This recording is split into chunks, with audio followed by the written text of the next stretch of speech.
Si vous aussi vous trouvez que quelque chose ne va pas, que votre temps vous échappe, alors cette vidéo est pour vous. Mais avant, je vais me présenter.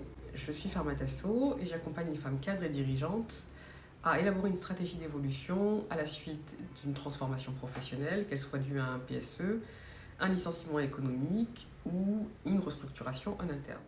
Donc l'idée, c'est d'élaborer une stratégie d'évolution pour retrouver un équilibre entre vie personnelle et vie professionnelle. Si vous aussi vous sentez que quelque chose ne va pas, si vous aussi vous avez l'impression que votre temps vous échappe et que vous passez votre temps à courir après des tâches tout en ayant aussi l'impression de le perdre devant votre écran à scroller, à regarder des contenus utiles ou parfois inutiles, alors cette vidéo va peut-être vous intéresser. Je viens récemment de terminer un ouvrage qui a été écrit par une politologue qui s'appelle Asma Mhala, et cet ouvrage s'appelle Cyberpunk. Je vous recommande vivement de le lire, il est très intéressant et très bien écrit. Donc dans cet ouvrage, Asma Mhala fait un état des lieux des transformations politiques et technologiques en cours dans notre société, donc au cours des 10-20 dernières années, et l'influence de ces transformations politiques et technologiques sur notre quotidien. Elle décrit des nouvelles forces totalitaires à l'œuvre, en action aujourd'hui, en train de transformer notre monde et de prendre le pouvoir. Donc c'est un pouvoir à deux têtes, d'après Asma Mhala.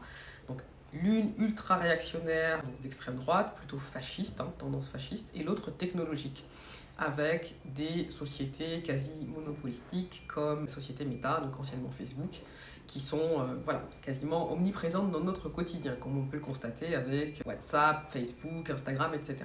Elle illustre ça en prenant l'exemple de ce qui se passe aux États-Unis, qui a été rendu possible par un jeu de manipulation des opinions à travers les réseaux sociaux et les plateformes d'information, qui ont orienté les opinions vers un certain type d'idéologie, qui ont polarisé aussi les opinions en utilisant le sensationnel et l'émotionnel.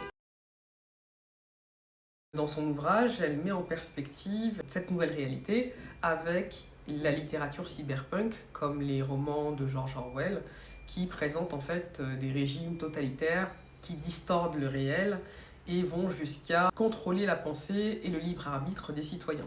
Donc si vous avez lu 1984, c'est un petit peu l'idéologie. Donc les personnes, les citoyens deviennent quasiment des zombies, incapables de discernement et d'esprit critique. Donc le nœud de ce projet politique global pour Asma Mhala, c'est notre esprit. Notre esprit doit être capté, doit être monopolisé, nos idées, nos émotions sont captées et organisées sans nous et pour nous, afin de nous réorienter vers certaines idéologies. Pour ceux qui sont un peu plus anciens, vous pouvez voir un peu la différence entre la manière dont on gérait notre temps avant l'apparition du téléphone portable et autres, et comment on gère notre temps aujourd'hui.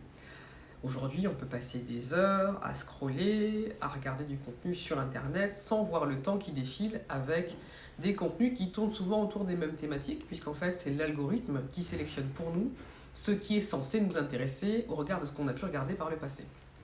Donc c'est vrai que finalement, c'est assez limitant.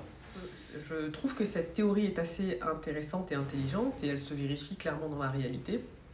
Donc en fait, ce qui est vraiment pris pour cible, c'est notre spiritualité. Ce que j'entends par spiritualité, c'est pas le religieux du tout, c'est plutôt notre liberté cognitive, notre capacité à imaginer un autre monde, notre foi en nous-mêmes en tant qu'individus et notre foi dans le collectif. Que la manière dont on perçoit le monde, la manière dont on perçoit notre propre capacité à influencer sur notre propre vie est aussi prise en otage quelque part par ces plateformes digitales. Tout est fait pour que nous soyons quelque part prisonniers, enfermés et immobiles, quasiment impuissants derrière des écrans qui nous servent en fait une certaine réalité que notre système nerveux voudrait entendre et voir et croire. Donc le but, c'est vraiment d'exercer une emprise douce mais totale qui colonise les esprits, pour reprendre les mots d'Asma. Donc effectivement, voilà, sans diaboliser les réseaux sociaux, c'est quand même aussi pas uniquement une entreprise malfaisante. Les réseaux sociaux sont aussi utiles dans le sens où ils peuvent être vecteurs d'idées nouvelles, ils peuvent nous aider à créer des connexions qui auraient été impossibles sans elles, des connexions qui permettent aussi notre évolution, donc il n'y a pas que du mauvais évidemment dans l'ère du digital et dans les réseaux sociaux. Mais à mon sens, l'utilisation positive des réseaux sociaux n'est uniquement possible que quand on est animé par une intention personnelle de reprendre ou de conserver son pouvoir. Alors vous allez me dire, qu'est-ce que ça a à voir avec la transition professionnelle? Donc, ça a complètement à voir avec la transition professionnelle, avec ce qui se passe en ce moment.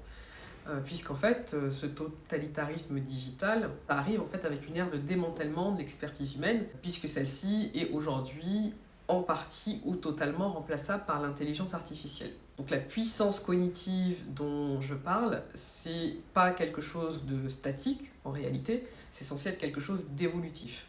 L'intelligence émotionnelle, l'esprit critique, la capacité de discernement, c'est quelque chose qui se travaille et qui évolue au fur et à mesure de nos expériences vécues dans le réel, de notre capacité aussi à être dans le mouvement.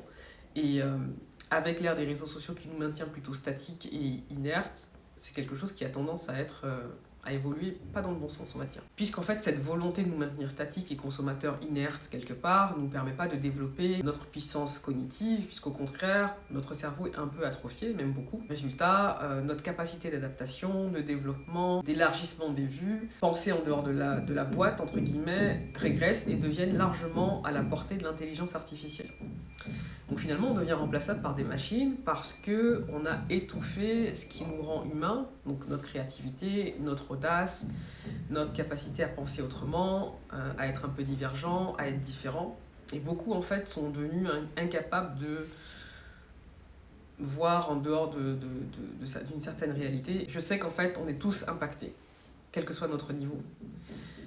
Donc si vous voulez éviter quelque part cette obsolescence programmée de votre esprit qui a pour finalité en fait de vous éviter toute capacité de discernement, il y a quand même des moyens quotidiennement qui permettent d'évoluer.